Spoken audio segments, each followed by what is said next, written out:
6월 1일 월요일. 아버지의 메모지. 서울 삼성동 트레이드타워에서 구두를 닦던 한 아버지가 있었습니다. 넉넉하지 않은 형편에 아들 넷을 키우던 그는 학원비를 댈 형편이 되지 않았습니다. 막힌 문제를 들고 오는 아들들을 볼 때마다 마음이 간절했지만 아버지 역시 답을 알려줄 수 없었습니다. 그러던 어느 날 아버지는 방법을 생각해냈습니다. 모르는 문제가 있으면 아침마다 적어두거라. 아버지가 다녀와서 알려주마. 아들들이 메모지에 적어놓은 수학 문제, 영어 문법을 품에 넣고 일터로 나가 손님들에게 조심스럽게 부탁했습니다. 선생님, 제가 배운 게 짧아 아이를 가르쳐 줄 수가 없습니다. 혹시 이 문제 풀이를 알려주실 수 있겠습니까? 처음에는 손님들도 뜻밖의 부탁에 놀랐습니다. 그러나 새벽부터 성실하게 구두를 닦는 아버지를 보아온 사람들은 하나둘씩 마음을 열었습니다. 그렇게 트레이드타워의 직장인들이 아이들의 조용한 과외 선생님이 되었습니다. 뒤늦게 그 사실을 알게 된 아들들은 깊이 감동했습니다. 아버지가 척척 답을 알려주던 것이 체면을 내려놓고 물어온 사랑의 결과였음을 알게 된 것입니다. 자녀 교육의 힘은 특별한 조건에서 나오지 않습니다. 말로만 가르치기보다 부모가 먼저 기도하고 말씀을 붙들며 하나님께 묻는 모습을 보여주는 것. 그것이 자녀에게 남는 가장 귀한 유산입니다. 오늘의 말씀. 마땅히 행할 길을 아이에게 가르치라. 그리하면 늙어도 그것을 떠나지 아니하리라. 오늘의 만나.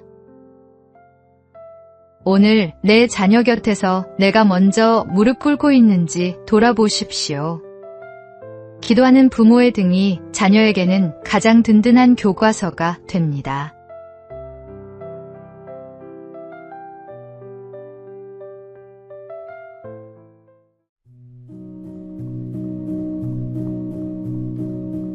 (6월 2일) 화요일. AI는 안아줄 수 없습니다. AI는 늘 내 편이에요. 나를 유일하게 다독여줘요. 상담받는 느낌이라 울기도 했어요. 요즘 AI에게 고민을 털어놓는 사람들이 부쩍 늘었습니다. 말을 옮기지 않고 거절하지 않으며 언제나 친절하게 답해주는 AI는 속마음을 꺼내기에 편한 상대처럼 느껴집니다. 그러나 그 편안함 뒤에는 작지 않은 그늘이 드리워져 있습니다. 연구에 따르면 AI가 친절하고 공감적일수록 사용자의 잘못된 생각에도 쉽게 맞장구를 친다고 합니다. AI와 대화를 거듭할수록 자기 확신은 커지는 반면 타인과 관계를 회복하려는 의지는 오히려 약해진다는 경고도 있습니다.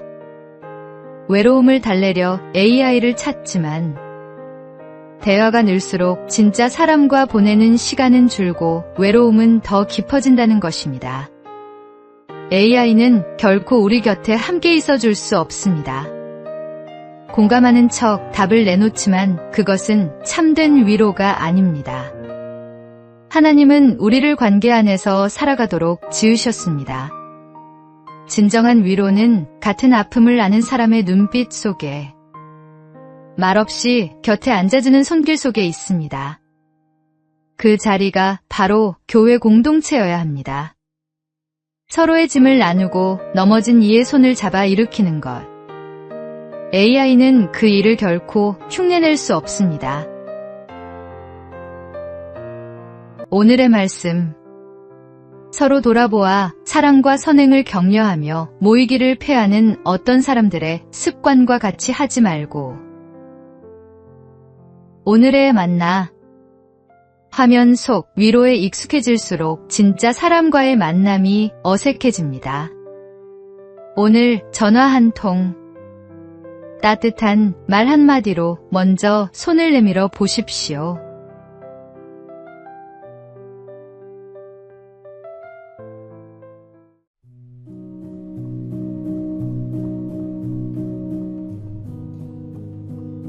6월 3일 수요일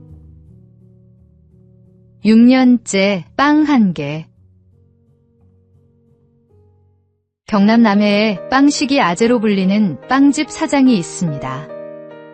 그는 아무런 대가 없이 6년째 아이들의 아침을 챙기고 있습니다. 매일 아침 등굣길 학생들을 위해 빵과 음료를 내놓으며 이렇게 씁니다.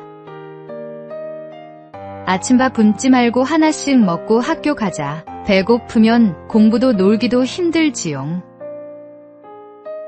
2020년 4월 시작된 이 나눔은 어느덧 6주년을 맞았고 LG 2인상 수상으로 이어졌습니다. 이 일을 시작한 데에는 이유가 있습니다. 어린 시절 집안 형편이 갑자기 어려워졌을 때 이웃들로부터 크고 작은 도움을 받았던 기억 때문입니다. 그 온기가 지금도 마음에 살아있어 빵집을 차리면 꼭 학생들에게 나누겠다는 꿈을 품어왔다고 합니다. 받은 은혜를 기억하는 사람은 나눌 줄 압니다. 6주년을 맞아 그가 남긴 말은 소박하지만 묵직합니다. 아이들이 인사를 해줄 때 큰 보람을 느껴요. 늘 처음과 같은 마음으로 꾸준히 해볼게요. 화려하지 않아도 됩니다. 거창하지 않아도 됩니다. 처음 그 마음을 잃지 않고 묵묵히 반복하는 것. 그것이 하나님께서 기뻐하시는 섬김의 모습입니다. 오늘 우리도 누군가로부터 받은 따뜻함을 기억하고 있습니까? 오늘의 말씀. 우리가 선을 행하되 낙심하지 말지니 포기하지 아니하면 때가 이름에 거두리라. 오늘의 만나. 받은 은혜를 기억하는 사람만이 진정으로 나눌 수 있습니다. 오늘 내가 받은 작은 은혜 하나를 떠올리고 그 온기를 누군가에게 전해 보십시오.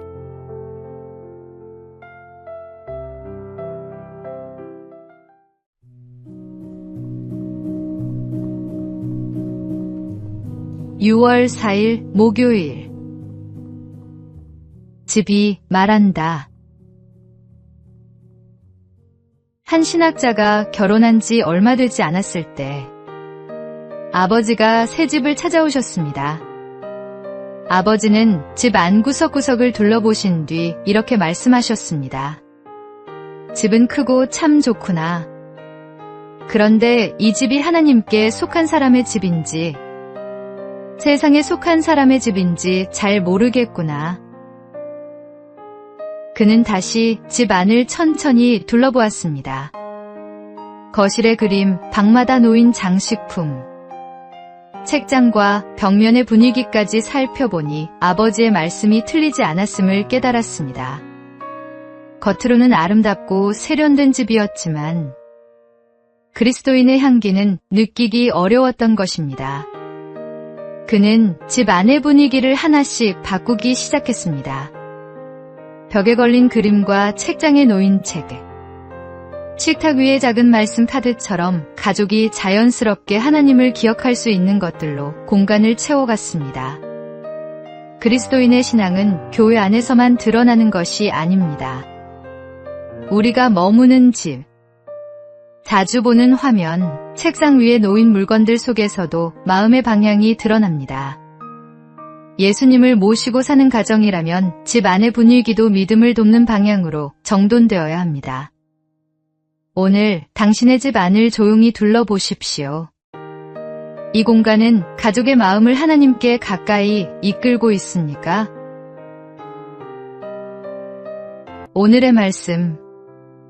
오직 나와 내 집은 여호와를 섬기겠노라. 오늘의 만나.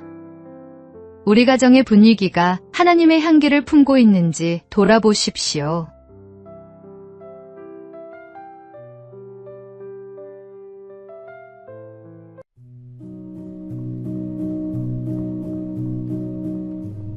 (6월 5일) 금요일.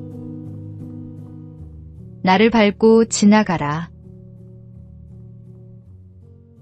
로마가 전쟁을 치르던 어느 날 한 장군의 군대가 패배하여 후퇴하려 하고 있었습니다. 장군은 군인들을 설득하기 시작했습니다. 나라를 사랑하는 마음과 군인의 명예, 그들이 맹세했던 서약에 호소했습니다. 그러나 군인들의 마음은 쉽게 움직이지 않았습니다. 결국 그들은 후퇴하기 위해 돌아섰습니다. 한참을 물러가던 중 군인들은 아주 좁은 산길에 이르렀습니다. 한쪽에는 높이 솟은 바위가 있었고 다른 한쪽에는 깊은 강물이 흘렀습니다. 그때 장군은 마지막 호소를 하기로 마음먹었습니다. 그는 좁은 길 한가운데 몸을 눕히고 말했습니다. 그래도 후퇴하기를 원한다면 내 몸을 밟고 지나가라. 너희 발로 나를 밟아 죽이고 가라. 군인들은 차마 장군을 밟고 지나갈 수 없었습니다. 자신들을 위해 끝까지 몸을 던진 장군을 외면할 수 없었던 것입니다. 결국 군인들은 다시 돌아서 전진했고 마침내 승리를 거두었습니다. 우리의 호국 영웅들도 이보다 부족하지 않았을 것입니다. 이름도 빛도 없이 나라를 위해 목숨을 아끼지 않았던 수많은 이들이 있었기에 우리가 오늘 이 땅에서 살아가고 있습니다.